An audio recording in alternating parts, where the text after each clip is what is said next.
A bruised girl appeared at his window at midnight. The rancher whispered, "You're safe." Winter came early to the high plains that year. It arrived without asking, without ceremony, just a hard breath out of the north that flattened the grass and turned the world brittle. Snow didn't fall all at once. It crept, thin sheets at first, then heavier, packing into the seams of fences and the wrinkles of the land. Nights stretched longer. Sounds carried farther. Silence learned how to wait. Elias Crowley liked winter for that reason. It made things honest. His ranch sat 3 miles past the last dirt road, where even the mail stopped caring. One house, one barn, a line of cottonwoods bent like old men along a frozen creek. He'd built it after the war, after the noise of other men finally got too loud to carry. Out here, the wind did the talking. That night, the wind was sharp enough to cut. Elias had just banked the fire and pulled the blanket up to his chest when the sound came. Not knocking, not quite. A soft, uneven tapping, wood against glass. Then nothing. Then again. He opened his eyes and stared at the ceiling, counting the seconds between his breaths. Winter liked to play tricks. Branches scraped. Ice shifted. Sometimes your own thoughts learned how to knock. The sound came again. 3 taps, slow, weak, like whoever made it was afraid the glass might break, or that they might. Elias sat up. The cabin was dark except for the coals breathing red in the hearth. He swung his legs down, boots already waiting where he'd left them, and crossed the room without lighting the lamp. Habit. You didn't advertise yourself out here. When he reached the window, he didn't open it right away. He leaned in and looked. At first, all he saw was snow clinging sideways to the frame. The night pressed flat and black beyond it. Then the shape moved. A face. Too close. Too pale. He flinched back just enough to reach for the rifle by the door, then stopped himself. The face wasn't threatening. It was broken. A girl stood outside his window barefoot in the snow. Her hair hung loose and dark, matted with frost. One eye was swollen nearly shut, purple and yellow blooming across her cheek. Blood had dried along her temple and cracked at the corner of her mouth. She wore nothing but a thin cotton dress, torn at the hem, the fabric stiff with cold. Her hand lifted again. Tap, tap. She swayed where she stood, knees buckling slightly, as if the night itself was the only thing holding her upright. Elias opened the window. Cold rushed in like it had been waiting its turn. The girl looked up at him, her good eye wide and unfocused, breath coming in short white bursts. She didn't speak. Her lips moved once, silently, then trembled. He didn't ask who she was, didn't ask where she came from, didn't ask what kind of trouble had taught her to knock instead of scream. He just leaned down and said low and steady, "You're safe." The words seemed to land somewhere deep. Her shoulders sagged, relief cutting the last of her strength, and she folded forward. Elias caught her before she hit the sill. She weighed almost nothing. He lifted her inside, set her down carefully on the rug by the fire, and closed the window with his foot. Only then did he light the lamp. The glow revealed what the dark had hidden. Finger-shaped bruises along her arms, raw red marks at her wrists, the kind left by rope pulled too tight for too long. Her skin was ice cold. She shivered violently, teeth chattering without sound. "Easy," he murmured, already shrugging out of his coat. He wrapped it around her shoulders, pulling her closer to the fire. She flinched at the heat, but didn't pull away. Her hands fisted in the wool like it might disappear. Elias crouched in front of her, careful not to crowd. He'd learned that much the hard way. People who came to you half dead didn't need your shadow on top of them. "You hurt bad?" he asked. She nodded once, barely. "Can you speak?" Another nod, slower this time. He waited. Her voice, when it came, was thin as cracked ice. They said you lived here." "Who did?" She swallowed. Her gaze dropped to the floor, tracking something that wasn't there. "A woman in town said you don't ask questions." Elias exhaled through his nose. That sounded about right. "All right," he said. You're still safe." Her eyes lifted to his, searching his face like she expected the lie to show itself if she stared long enough. It didn't. He stood and moved toward the stove. "I'm getting water, warm. Don't move unless you need to." She didn't answer. Didn't need to. While the kettle heated, he grabbed blankets from the trunk at the foot of his bed, thick ones, heavy with years and winters and use. He draped them around her, tucking them in like he'd once done for someone else, long ago, when his hands were steadier and his heart hadn't learned how to lock itself shut. When he returned with the water, she was slumped sideways, eyes closed, lashes trembling against bruised skin. "Stay with me," he said quietly. Her eyes fluttered open. He helped her sip, slow and careful. Each swallow looked like work. When she was done, he set the cup aside and studied her face again. Young, too young. Winter had a way of aging people fast, but not like this. "You got a name?" he asked. She hesitated. Then softly, "Mara." He nodded once, accepting it the way you accepted a prayer. "Mara," he repeated. "I'm Elias." She didn't say anything back, just leaned her head against the chair and let the warmth pull her under. Outside, the wind kept moving. Inside, for the first time in a long while, Elias Crowley stayed awake all night, watching the fire, listening to her breathing, knowing deep in his bones that winter had brought him something it wasn't done with yet. Morning didn't come gently. It arrived gray and stiff. Light filtered through clouds so thick it looked nailed in place. The snow outside had settled into a hard crust, untouched, unmarked, no tracks, no signs the night had ever been disturbed. Elias rose before the fire died. He moved quietly, more from habit than courtesy, but when he glanced toward the chair by the hearth, he saw Mara still there, curled on her side now, blankets pulled to her chin, one hand tucked beneath her cheek like a child who didn't trust sleep to keep her safe.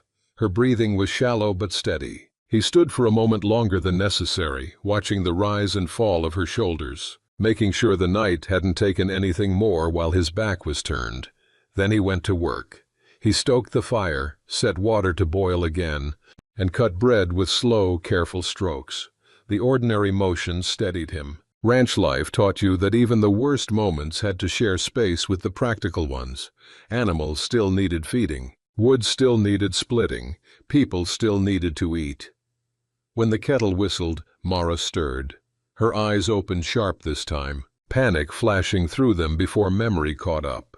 She pushed herself upright too fast and hissed, one hand flying to her ribs. "Easy," Elias said, not moving toward her. "You're still here." She blinked at him, then at the fire, then down at the blankets. The tension eased just a fraction. "I didn't dream it," she murmured. "No."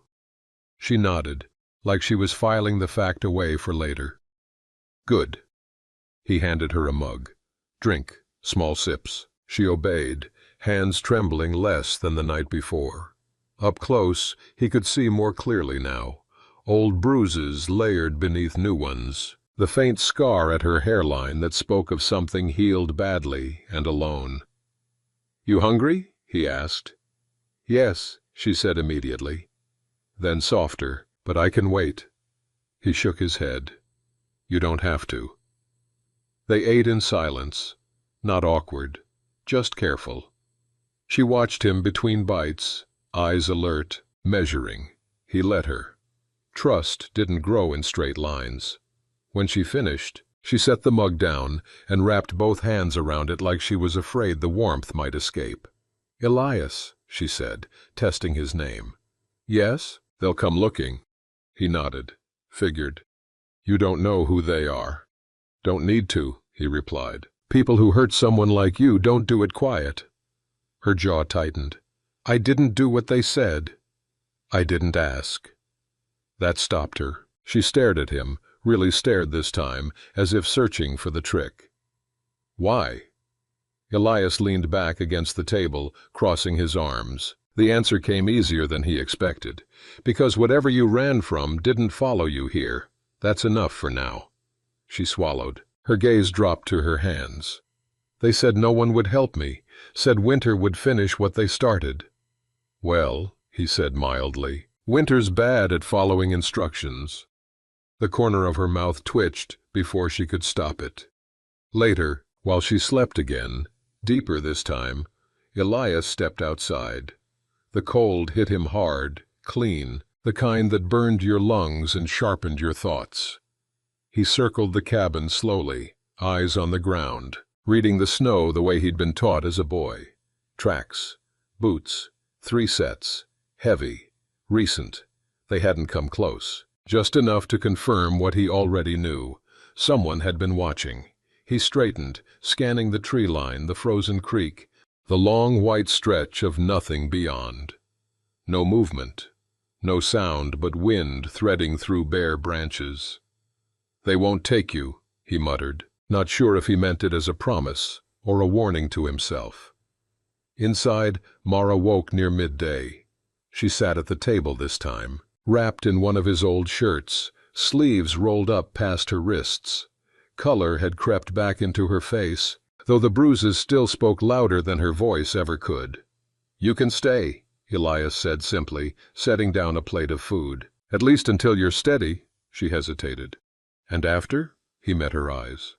"We'll see." That answer seemed to satisfy her more than certainty would have.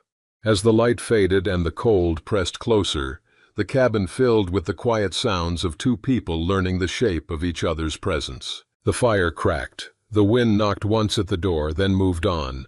But Winter wasn't done.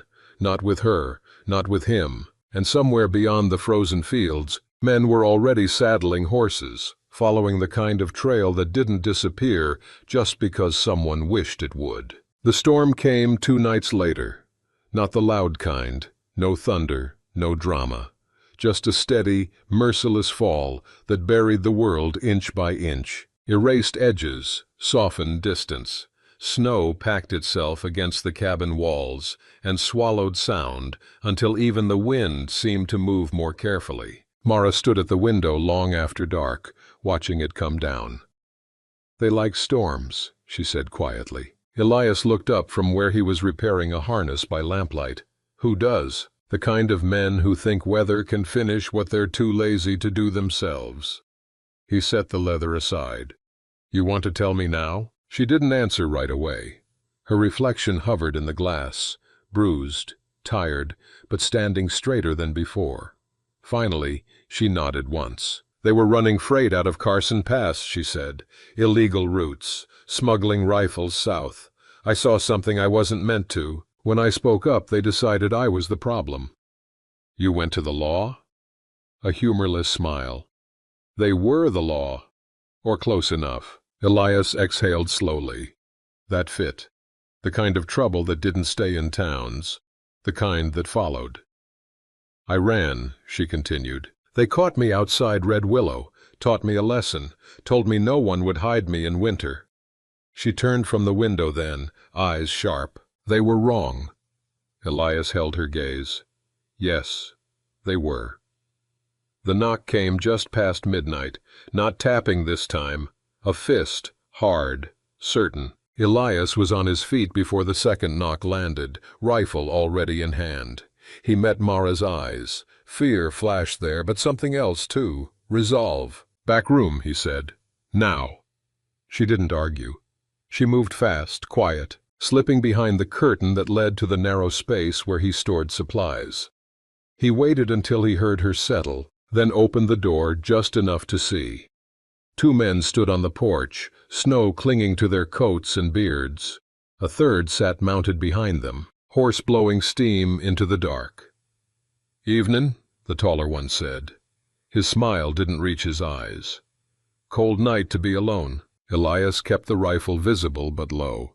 "That's my business." "We're looking for a girl," the man continued. "Came through here couple nights back. Hurt. Confused." "No one's come through." The shorter man snorted.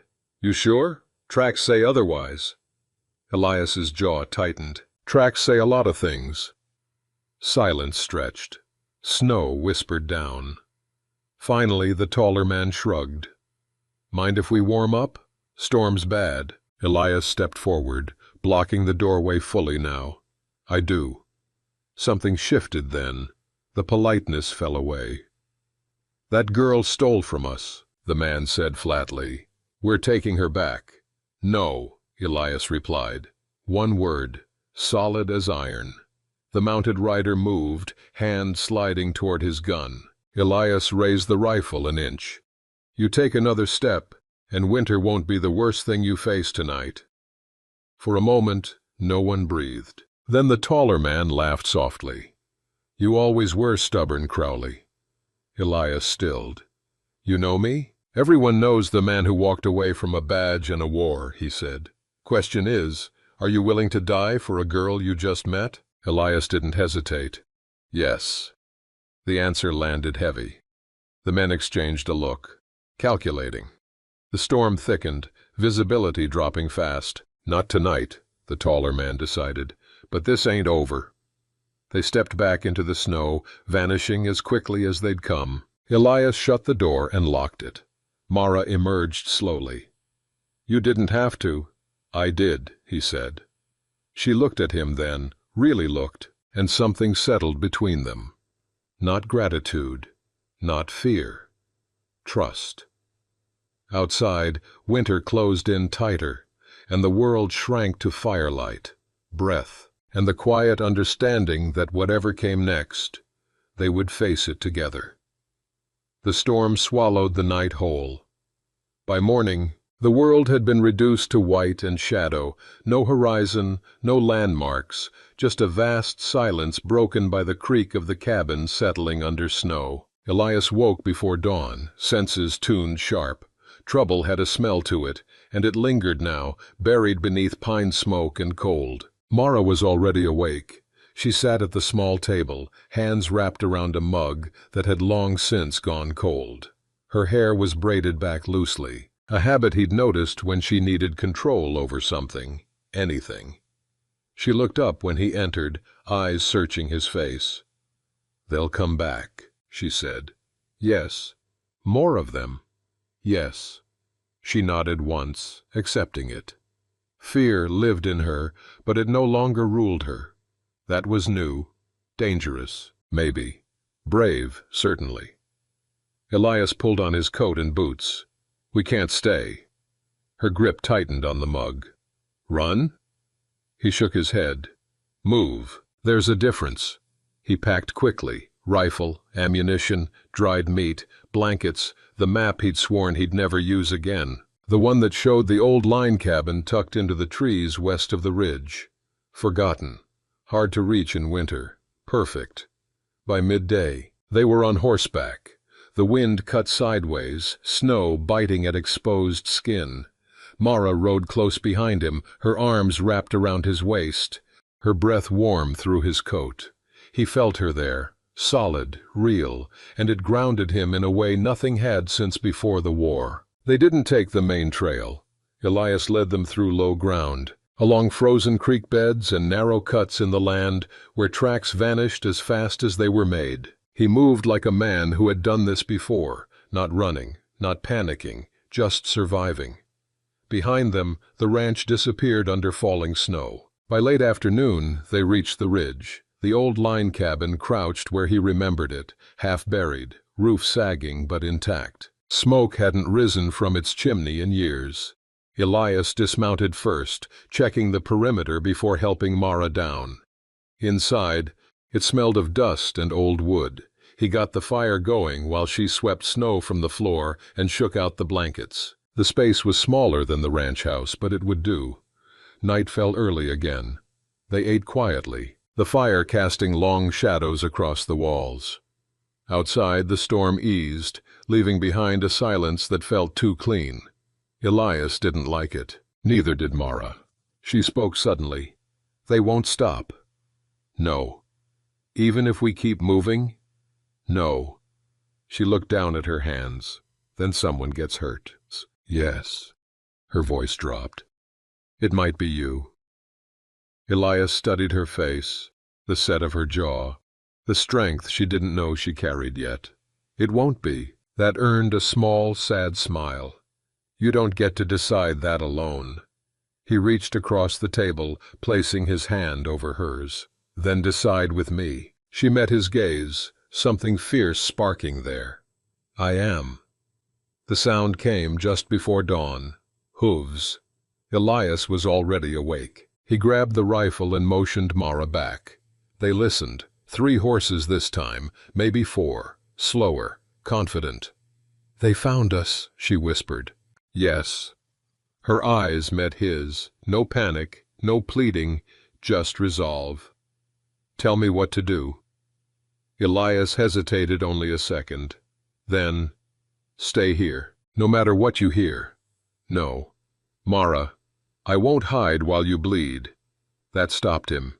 He nodded once.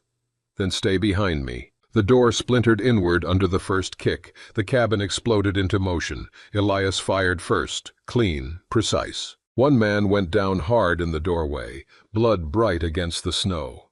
Another shouted, returning fire wildly. Wood cracked, glass shattered. Mara moved when she had to, passing ammunition, keeping low, steadying his shoulder when recoil jarred him. She didn't scream, didn't freeze. She fought like someone who had already lost too much to be afraid. A third man rushed the side window. Elias turned too late. The shot rang out. Pain tore through his side, hot and sharp. He staggered, catching himself on the table. Mara was there instantly, her hands pressing hard against the wound. No, she said fiercely, not you. She grabbed the rifle as it slipped from his grasp, her movements sure. She fired once, twice. The shouting stopped. Silence fell heavy and absolute. Snow drifted through the broken door, settling on blood, on wood, on the ruins of the morning. Elias sagged to the floor, breath coming shallow now. Mara knelt beside him, hands shaking as she worked to stanch the bleeding. Stay with me, she whispered. Please. He smiled faintly. You're very stubborn. You taught me. Footsteps crunched outside. One set. Careful. Elias forced himself upright, raising the rifle again. Mara turned, heart hammering. A woman stood in the doorway. Older, weathered, wrapped in a heavy coat with a rifle slung across her back. Her eyes took in the scene with grim understanding. I followed the shots, she said. You hurt bad? Elias nodded once. The woman stepped inside, already kneeling, already working. Name's Ruth. I live 3 miles north. You did good holding them off. Mara's breath hitched with relief. Can you help him? Ruth glanced at Elias, then at Mara. If he's as stubborn as you look, he'll live. Hours later, the bleeding slowed. The fire burned steady. The storm moved on. Elias drifted in and out, aware of Mara's hand in his, of voices low and urgent, of the slow, stubborn pull of life refusing to let go. Winter had tried. It hadn't won. Not yet. Elias did not wake all at once. He surfaced in pieces, heat first, then pain, then sound. The fire crackled close. A kettle hissed somewhere. Wind worried at the edges of the cabin like it hadn't finished arguing. His side burned, deep and constant, but the bleeding had stopped. That much he knew. Someone had done careful work. When he opened his eyes, the first thing he saw was Mara. She sat on the floor beside the cot, back against it, knees drawn up, arms wrapped tight around them. She hadn't slept. Her braid had come loose, hair falling in dark waves over her shoulders. There was dried blood on her sleeve, his blood, but her hands were steady now, resting in her lap, like she'd finally set something heavy down. She noticed him watching. Her breath caught. You're awake. He nodded once. Looks like I lost the argument. Her mouth trembled. Then she laughed, a broken, breathless sound that turned into a sob she didn't bother to hide. She stood too fast, then froze, as if afraid sudden movement might undo him. You stayed, she whispered. You promised you would. I don't break many promises, he said hoarsely. She moved closer, careful now, and took his hand. Her grip was warm, solid, real. He closed his eyes briefly, anchoring himself to that fact. Ruth hovered near the stove, pretending not to watch. When Elias stirred again, she spoke without turning. "Bullet went clean through. Missed anything important. You'll ache like hell, but you'll live." "Thank you," Elias said. "Don't thank me yet," she replied. "Those men won't be coming back, but not because they're afraid." Mara stiffened. "Because they're dead." "Yes."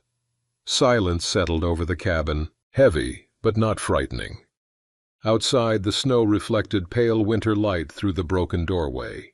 No movement, no threat. Ruth shrugged into her coat. "I'll send word where it needs sending. Things like this don't stay buried anymore." Elias met her eyes. "You sure?" She nodded. About time someone stopped letting winter do men's dirty work. After she left, the cabin felt smaller, but safer. Days passed slowly. Elias healed in increments measured by breath and pain and the steady return of strength to his limbs. Mara stayed close, reading the quiet the way she always had, knowing when to speak, when to simply be there. Sometimes they talked, sometimes they didn't. One afternoon, while snow drifted lazily outside and the world seemed content to rest, Mara spoke from where she sat by the window. "I didn't think I'd live past that night," she said. Elias watched her reflection in the glass. "Which one?" "The one I knocked on your window." He smiled faintly. "Neither did I." She turned then, fully facing him. "Why did you say it, that first night?" "Say what?" "You're safe." He thought about it, about the cold, about her bruised face framed in darkness, about the way some truths arrived fully formed, without explanation. "Because someone should have said it to you before," he replied. She crossed the room and sat on the edge of the cot, hesitated, then leaned down and rested her forehead against his shoulder. "I believe you," she said. Spring came the way winter had, quiet, gradual, undeniable. Snow softened, ice cracked, water began to move again beneath its skin of white. Elias was walking by then, slower than before, but steady. Together, they returned to the ranch. The cabin stood, scarred but upright. Smoke rose from its chimney once more. They buried what needed burying, burned what needed burning, left no sign worth following.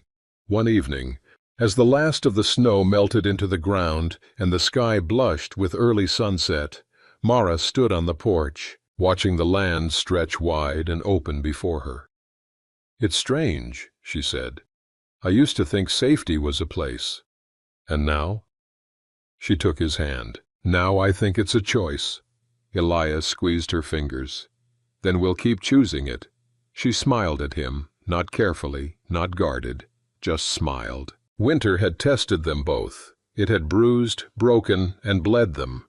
But it hadn't taken what mattered. And when the next storm came, as storms always did, it would find a light burning in the window, steady and sure, waiting.